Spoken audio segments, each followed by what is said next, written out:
One of the biggest things that I see with the youth players are players that want to step out this way. Some people call that stepping into the bucket, where instead of striding straight, we're going to step out like this. And if we step out like this, well, then it really limits our plate coverage. It causes our barrel to typically cut across the zone. We're not able to stay through the zone. It makes it really, really difficult to hit. Let's talk about some ways that we use with our players to help them stride straight and be more consistent. The first thing, before I get into the actual drills, I want to talk about what it is that causes that. So the big thing for me is posture. So when I talk about posture, it is, what is my spine angle when my front foot is about to come into the ground and I'm in a good hitting position, ready to hit. This would be a vertical spine angle of 0 degrees. So that would be right here. If you watch any high-level hitter, you're going to see that their spine is going to be over the plate. Now, you'll see different degrees depending on what hitter you look at. But if you look at a high-level hitter, you are going to see no players at 0 degrees when their front foot comes into the ground or it's about to come into the ground. You're going to see every hitter is going to be slightly over the plate, somewhere between 20 and 30 degrees, somewhere in that range. So I want to show you an example of both of these. So this would be 0 degrees, which I see a lot with young players as they stride and they're very, very vertical with their spine. Whereas with older players, with players at higher levels, you're going to see that as they start to load, they're going to start to get their chest over the plate, their spine angle is going to be over the plate. They might not start in that position. You'll see hitters start in all different positions. But as they load, you're going to see that their chest starts to get over the plate, their butt starts to get out. If we have a player that is struggling with this, that is striding and is very, very vertical with their spine, then what I'll talk about, again, I'll give the simple cues of chest over the plate, butt out. I'll talk about getting our butt back behind our heels. So you can see here, my butt gets out behind our heels as my hips hinge back. I'll talk about if you're wearing a chain, I want to feel like the chain is going to dangle over the plate. You have to be careful with this. Some players will go to the extreme and they'll be like this. There is a such thing as being too much over the plate. Again, we want to be somewhere between 20 and let's say 30 degrees, but we start to get here, this is too much over the plate. If you get too much over the plate, then players start to end up diving into the plate too much. Just like being too vertical typically causes them to step out. So that is the big thing that I see. Players that do not get here and that are here, when they stride, a lot of times they want to go this way. And so if we can get them into good posture, it makes it much easier for them to then move straight ahead. Now, what are some of the ways that we practice this? Well, the first thing that we do is I have this yard marker right here. We use these a lot to mark where our grass and driveway line is so that plows don't destroy your grass and actually stay on the driveway when it snows. And so you can pick these up. I got this at Home Depot, I think, for like $2. And all we do is when we're hitting, first thing we do is we put that right behind the hitter's heels. So when they get into the box, let's say they get in like this, I'm going to put the stick right behind the hitter's heels. And that is going to force them to feel like they need to stride straight. If they do not stride straight, they're going to feel that under their foot. Now, you can actually swing and you'll be fine. You won't twist an ankle. So that's why I like this as something that gives them some feedback, but also isn't going to be dangerous. If I put something I've seen people put 2x4s and other things, big PVC pipes behind the feet. Well, on those, sometimes you can twist an ankle. So with this, you can step on it, you can swing, and you can be fine. And this provides some feedback to the player to let them know that they are indeed stepping out. So that's probably the first step, very simple way to do that. Now, again, if your player isn't in good posture, they are probably going to step on this. But when you start to tell the player, hey, let's stay away from stepping on that, stride straight, what I notice is a lot of times players will automatically start to get in better posture as they stride out because they know, okay, I don't want to step on that stick. And you can go through some dry drills. You don't have to just hit balls with this. You can put them in their stance and say, okay, let's load and let's stride and let's make sure that we don't step on that stick, and let's do that over and over again. If you don't have a stick, what I did back when I was playing, is I had the same issue one year, but instead of striding out, I took a stride in. And so if you have that issue, you can actually just put the stick on the other side of your feet and make sure you're not striding in on it.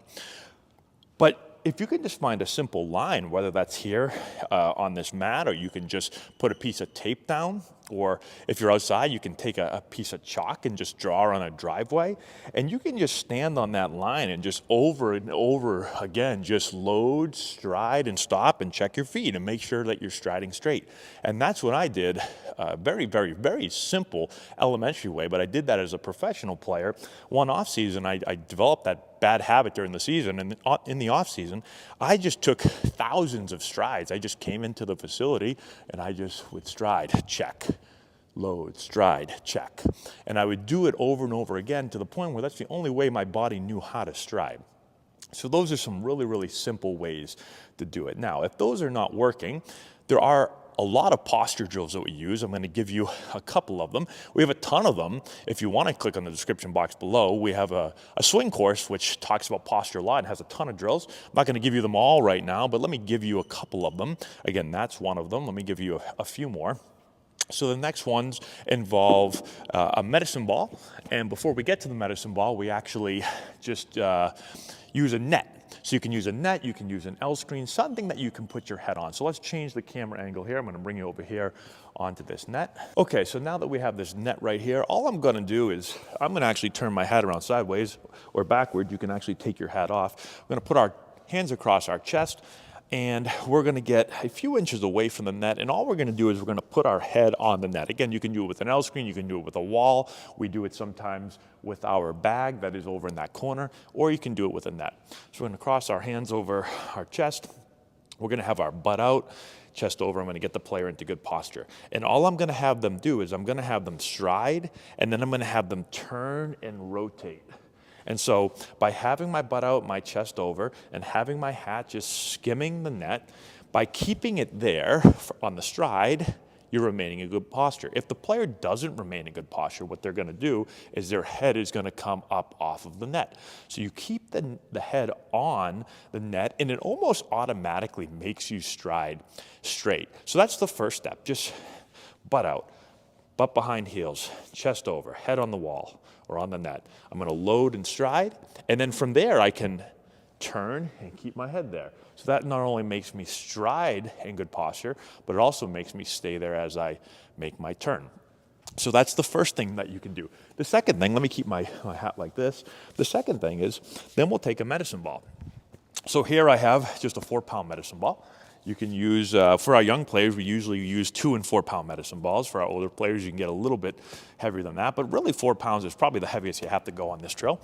And so what we'll do is we'll get into that position, and then all we're gonna do is we're gonna load here, and we're gonna turn, and we're just gonna have the ball basically brush the net, but we're gonna keep our head on the net. Again, if the player comes out of posture, they're going to take their head off of the net. So if you keep your head on the net, you're going to load, stride, and you're just going to do this. You're going to keep your head there the whole time. So now I'm working on remaining in good posture during my stride, but then also during my turn. I don't want to be here. Now the third thing after you do that is now you can actually throw the medicine ball. So I would do the same exact thing, except I'm going to throw it. Now I'm going to throw it a little bit higher than normal because I have my camera set up there and I don't want to destroy it. But I'm going to be here. I'm going to load and stride, and then I would throw. So I'll put it all together. I'm going to load and stride, and I'm going to throw the med ball, and I'm going to try to keep my head on that netting. So those are some really easy ways to work on being in good posture. Such an important part when it comes to stepping out, stepping in the bucket. The last thing I'll say is sometimes players will start to do this because they're afraid of the ball, especially if they're at younger ages. So for those players, you have to make them feel comfortable. And so don't throw them in there with a pitcher throwing super hard. If you have a player that's kind of diving out or stepping out, don't just throw them in there and have someone throwing really hard to them and say, come on, Johnny, just stride straight. Yeah, Johnny's going to say, no chance. I'm not striding straight. I'm afraid of this ball. So work on it off the tee. Work on it off of this drill right here on the net. Work on flips, front toss. Maybe you have to get a softer ball. So instead of a baseball, if it's a real young player, use some type of foam ball or tennis ball. Get them comfortable striding straight and not being afraid that the ball is going to hit them. And then you slowly progress and build up into live, whether it's batting practice with a real ball or an actual pitcher. The other thing, and we'll cover this in another video, is how to get hit by a pitch properly. One thing I see is a lot of young players don't know how to get hit by a pitch. And once you learn how to get hit by a pitch, because you are going to get hit by a pitch, it's part of baseball. If you don't want to ever get hit by a pitch, you're not going to be a very good baseball player. So you have to learn how to get hit by a pitch, and we'll talk about that in another video, but that's another way to just make players more comfortable that if a ball is coming at them, that they can protect themselves, and they're not going to open up. What I see a lot is players will open up this way, and now they really expose themselves to injury. So hopefully that helps out. Again, if you want to learn more about this, want to get even more drills than that, click the description box below. You can check out our course down there. That's all we have. Thanks so much for watching. We'll talk to you later.